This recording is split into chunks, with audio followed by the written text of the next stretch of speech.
Drew, what's caught your attention out there?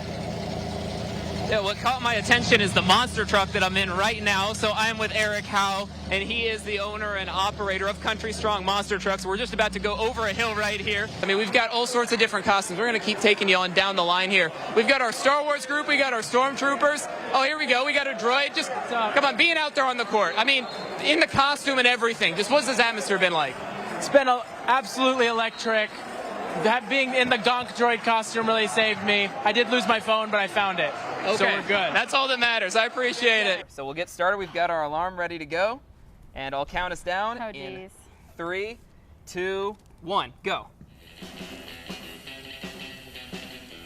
All right, what's our final total? I got through 3 total, which I feel like that was a solid goal. What'd you get?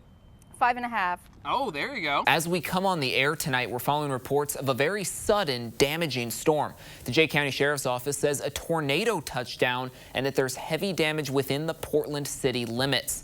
Take a look as we've been sent some photos and videos from viewers. You can see that damage in Portland, and specifically a lot of it on the campus of Jay County Junior Senior High School. I'm on Indiana 37 right now, just north of 469 in Maple Crest, that area. I was on my way to Harlan, but stopped by what you can see behind me. You've got the caution tape here, and firefighters tell me that I'm not getting to Harlan this way, and anyone coming up US 37 shouldn't expect to keep going northeast at that point either. They're going to have to find an alternate route. I'm going to step outside of the camera, and I'm going to show you exactly why that is. One particular animal managed to hide out in the car and survive the storm, and that was their 3-legged cat, who they'd become pretty fond of, who roams outdoors and was able to survive this EF3 tornado just by hiding out in this car. The car certainly took plenty of damage. The cat is okay. And with just over a week to go until that first game, club leaders say the next step is going to make sure that every section looks just like those, with seats in each row.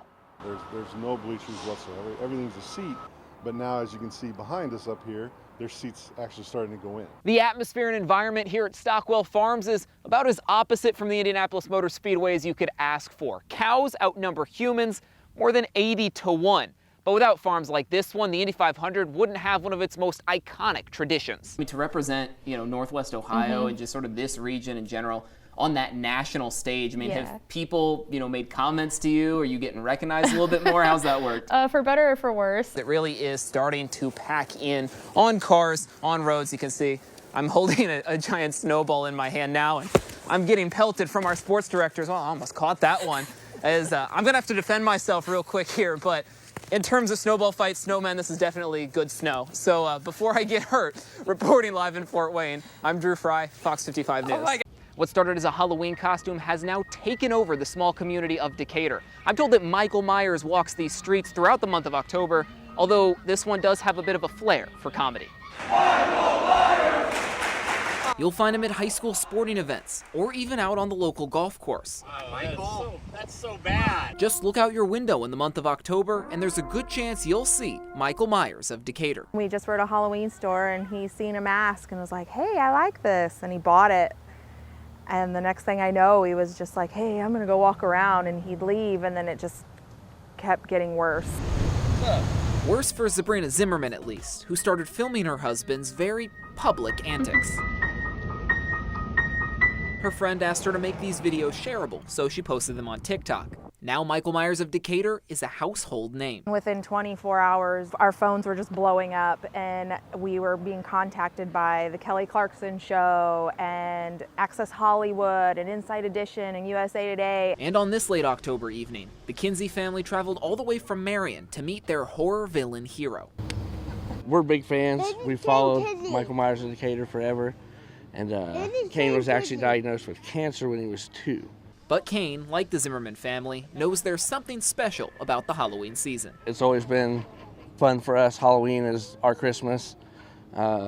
He loves it. He's not really scared of Michael. He thinks the videos are funny, and so we just wanted him to bring him to see him. Though Michael won't talk once that mask is on, his creativity, along with his wife's exasperated slogan, make him a welcome sight throughout the city. I'm Michael Myers! We get a lot of messages saying, I was having a really down day and you guys just make me laugh, and that right there I think is what he keeps going for. Unfortunately for Sabrina, the Michael Myers persona seems to have spread to one too many members of the Zimmerman household. Harrison, you're adorable. Please get the knife out of your eye for the 100th time. Now their 5-year-old son is bringing a whole new life to the fictional killer, especially once he and his dad start dancing. Having 2 Michael Myers in the family has made for some awkward conversations. I promise, 11 months out of the year, we're normal. But there's no stopping now. I don't see it being I hope it's not a long-term thing, but I feel like he's rolling in and I'm like, oh gosh, what is this bringing, you know? So I feel like he's gaining his own following. Of course, the decorations will come down and this Decatur neighborhood will return to mostly normal. But don't think for a second that the end of Halloween means the end of Michael's fun. And that's because Michael Myers is now a part of this city. In Decatur, I'm Drew Frey, Fox 55 News. And all of a sudden there's a break, you hear milk, milk, milk, and we're rushed out into Victory Circle. Barcelona, Spain, and Kendallville, Indiana now share a place in history. One of them can claim the winner of the 109th running of the Indianapolis 500, while the other is home to the dairy farmer who delivered the drinkable trophy. This is a dream come true for me. You know, my family, they've loved racing, especially the Indianapolis 500, so to be a part of this history is just, I'm so excited for my family watching back home. Back home for Abby Herr is the Kendallville dairy farm she co-owns. Most days she's caring for hundreds of dairy cows. On this day, she's surrounded by hundreds of thousands of IndyCar fans and one winning driver. Safe to say both Alex Pillow and Abby Herr are having the times of their lives. He wanted whole milk and he asked for a bottle for his daughter, so we did that for him also. We had a little bottle that he could give his daughter, and it was the most amazing experience ever. I'm emotional about it because, like, to be there and to be a dairy farmer representing the dairy farm families across the state of Indiana, I'm just so proud to be a dairy farmer, especially an Indiana one. Cross that off. Abby was selected by other Hoosier dairy farmers to be this year's veteran milk runner. Next year, she'll pass the honor on to Ashley Stockwell, a nearby dairy farmer who served as this year's rookie. Now having completed her delivery on the biggest stage in racing, Abby hopes her journey from farmyard to brickyard can keep inspiring others. The tradition and being a part of history, I just love that I get to be involved in all that and then be a role model for my daughters. So it's just all the emotions coming up of all the things that have happened. Reporting from the Indianapolis Motor Speedway, I'm Drew Frey.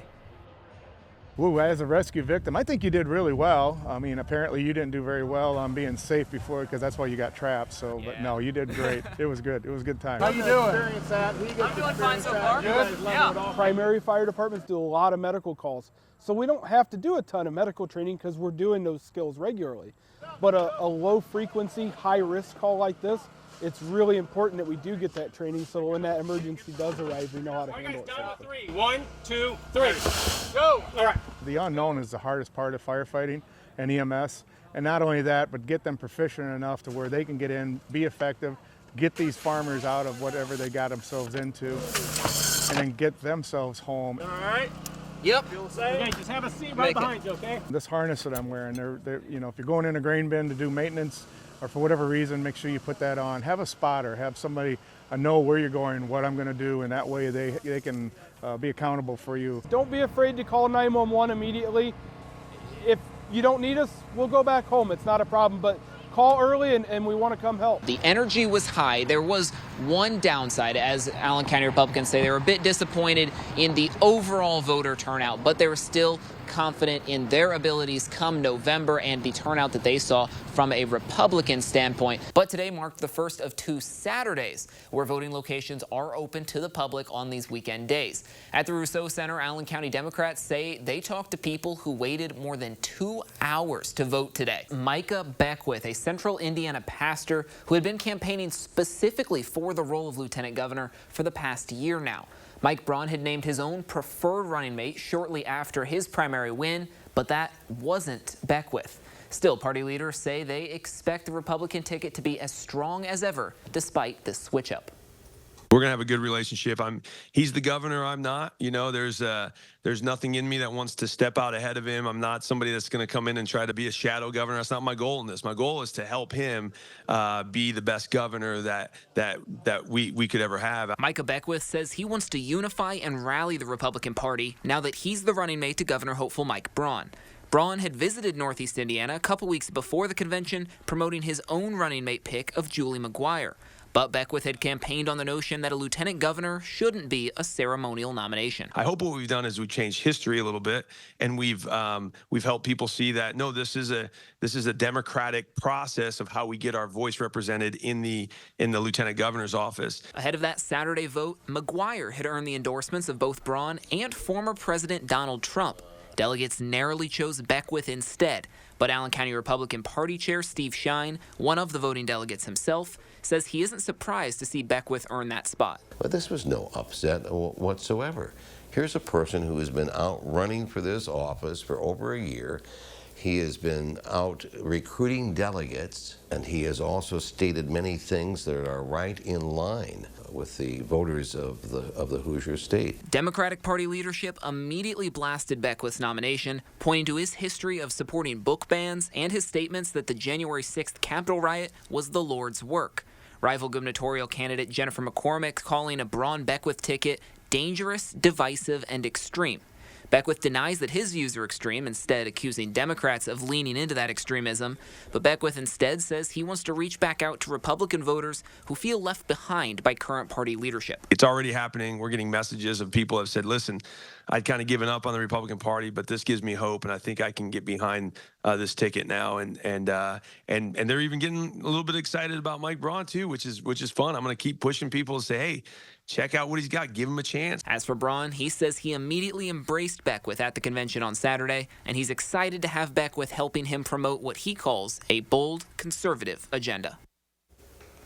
And as for those endorsements that Beckwith overcame, he says he doesn't see his win as any sort of knock on Braun or Trump's influence in the Hoosier state, but instead as a signal that Hoosiers want representation up and down the ticket.